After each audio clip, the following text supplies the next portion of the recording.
el día de ayer en el Senado de la República, el senador Ricardo Monreal presentó una iniciativa para fusionar instancias como el IFT, el de Telecomunicaciones, junto con COFESE y otro instituto. Esto, desde su punto de vista, ¿en qué podría beneficiar unir estas instancias? Obviamente, en base a la austeridad que usted está proponiendo, ya parece que Ricardo Monreal tomó palabra de usted y cartas en el asunto. ¿En qué podría beneficiar esta fusión del IFT y COFESE?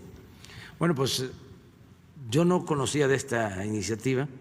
Hay que recordar que los legisladores obviamente tienen capacidad, tienen facultades para presentar reformas, iniciativas de ley. No solo es el Ejecutivo, entonces ellos presentan iniciativas. No sabía de esta iniciativa de el senador Ricardo Monreal, pero si ayuda a reducir los gastos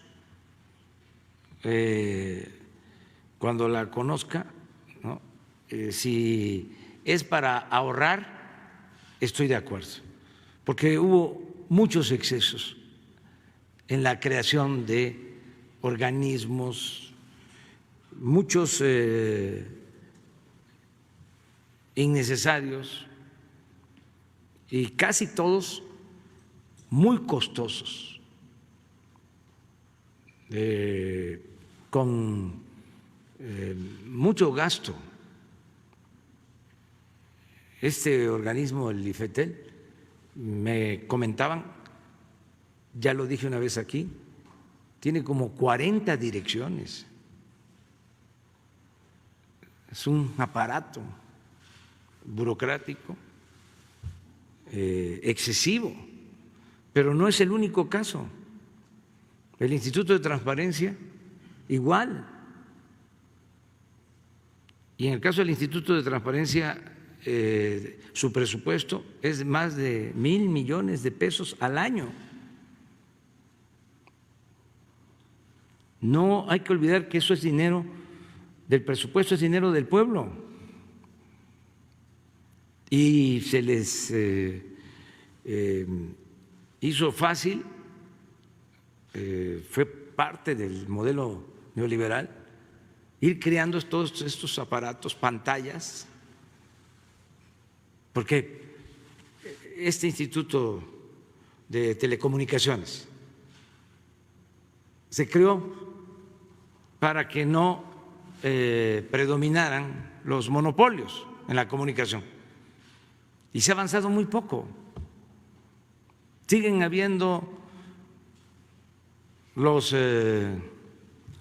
llamados preponderantes, que es una manera eufemística de decir monopolio, porque también crearon un lenguaje, ¿no? Una terminología de políticas públicas, de las nuevas políticas públicas, pero todo terminaba en crear aparatos supuestamente autónomos, supuestamente independientes, y ahí se iba la mayor parte del presupuesto. Nosotros todo lo que signifique ahorrar lo vemos bien. Le costaba mucho al pueblo mantener al gobierno, era un gobierno mantenido y bueno para nada. Y todavía se enojan porque no pueden ganar más que lo que recibe el presidente de la República y presentan amparos porque era un exceso. Llegaban a ganar hasta 600,000 pesos mensuales los altos funcionarios públicos. Eran de los mejores pagados en el mundo. Entonces, ¿por qué todo esto? Porque era una república simulada.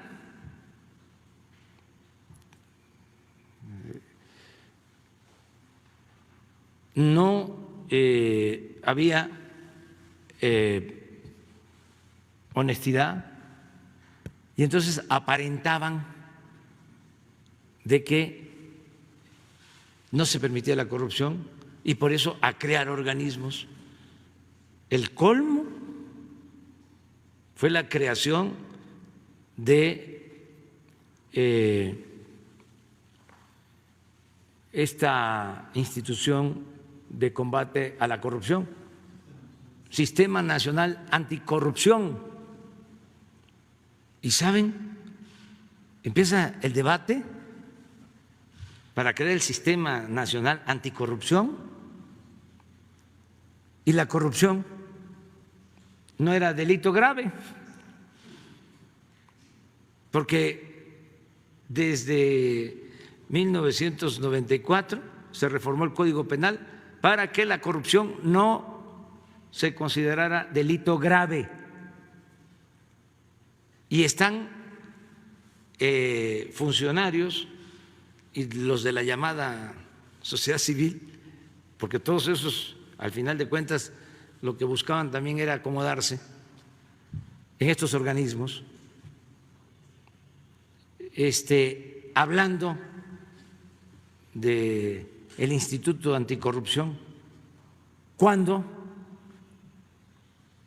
no era delito grave la corrupción. El que robaba podía salir bajo fianza.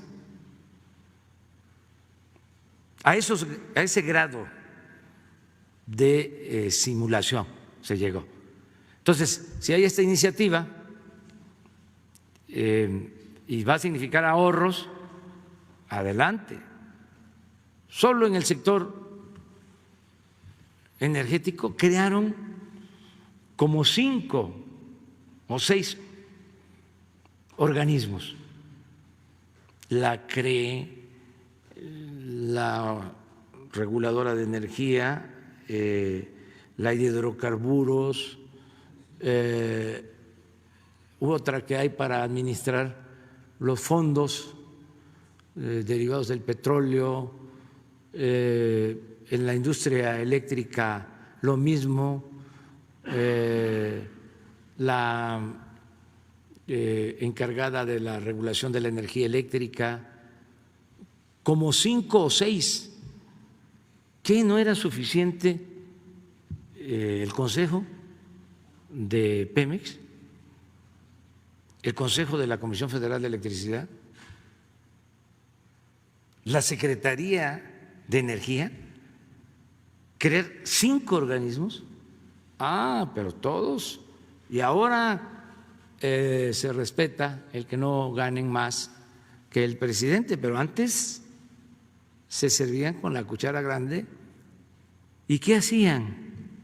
Pues autorizar todas las operaciones fraudulentas. ¿Quiénes autorizaron la compra de la planta de fertilizantes? Este escándalo de corrupción de Fertimex, pues esos organismos. ¿Quién aprobó que se le entregara gas a precios bajos, en condiciones leoninas, a Odebrecht? Pues esos organismos. Entonces, ojalá y se queden los indispensables, los que ayuden al bienestar del pueblo, no para darle trabajo a los amigos, a los familiares, a los compañeros de universidad, de las escuelas surgidas en estos periodos, también de las nuevas escuelas. Entonces, todos estos organismos llenos de profesionales surgidos de las universidades que estaban de moda o institutos de moda durante el periodo neoliberal. Oficinas en el extranjero, esto de ProMéxico, 60 oficinas en las ciudades más importantes del mundo, y todos con personal. ¿Y quiénes trabajaban ahí? La mayor parte puro recomendado de los altos funcionarios públicos y de los que mandaban en el gobierno.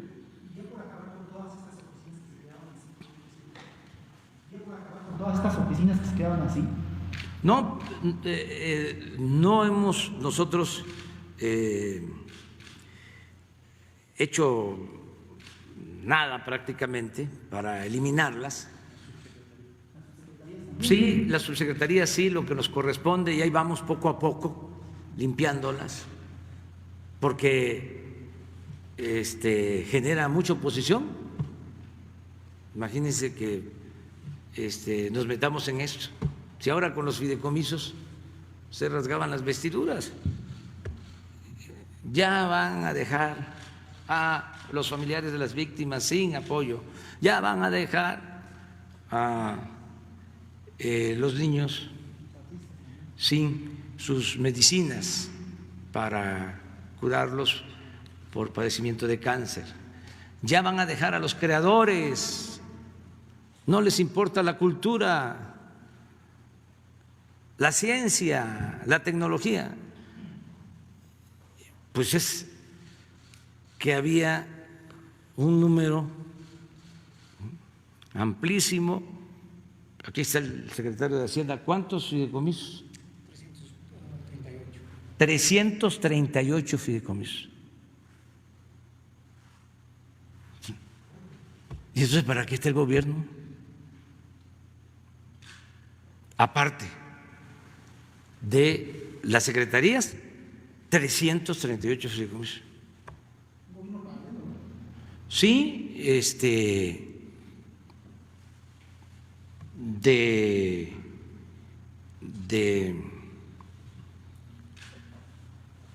apoyo a las medidas que se llevaban a cabo de saqueo. Necesitaban legalizar el fraude, el saqueo. Habían, por ejemplo, testigos sociales, les llamaban, para la supervisión de las obras, y supuestamente con eso, pues igual que lo de la transparencia, no iba a haber corrupción. Había muchísima corrupción y estos firmaban. Es como lo de los consejeros, que aprobaban todo. O sea, ¿ustedes creen que en la compra de Fertimex fue nada más el director de Pemex? No, fue el Consejo el que aprobó, además del director de Pemex, desde luego. Entonces, para eso eran todos estos organismos. Entonces, hay que ir reduciendo. Yo lo que he hecho es de que tengo que nombrar, porque ya se venció el plazo para nombrar a un consejero más, porque además no son 3 consejeros, no son 5, por lo general son 7, 9, 11. Y otra cosa que se estableció es duración en el cargo, son inamovibles para 12, 15 años. Buenos sueldos. Entonces, cuando queda una vacante, me doy mi tiempo, porque no hace falta. Si hay un organismo de 9, ¿sí?, y hay 5, pues esos 4 pueden esperar y nos ahorramos los sueldos. Vamos ahorrando. Si fuese algo así urgente, no, pues hay que tener completo el grupo, porque son decisiones trascendentes, fundamentales para el desarrollo de México. Pues no pasa nada. porque no cumplen una función básica. Ahí tengo, creo yo, como para 20 o 30 nombramientos. Y voy esperando lo que me corresponde a mí, proponer al Senado, porque pues son por cada uno, en términos generales, como 200,000 pesos mensuales. Entonces, es ahorrar. Y si el Senado está haciendo esta reforma, pues lo que importa es que se ahorre. ¿Para qué? Para que no nos ensimismemos, que no se gaste todo el presupuesto en mantener al gobierno y que no haya dinero para la gente, para los que lo necesitan. Entre más aparato burocrático, entre más se gaste en mantener al gobierno, menos recibe la gente de apoyo. Estas becas, ¿cuánto es la inversión nada más del programa de becas de media superior? Casi 6,000 millones bimestrales. Sí, pero al año 30,000 millones. Sí. Aproximadamente 30,000 millones. Pues, ¿cómo podemos financiar esto?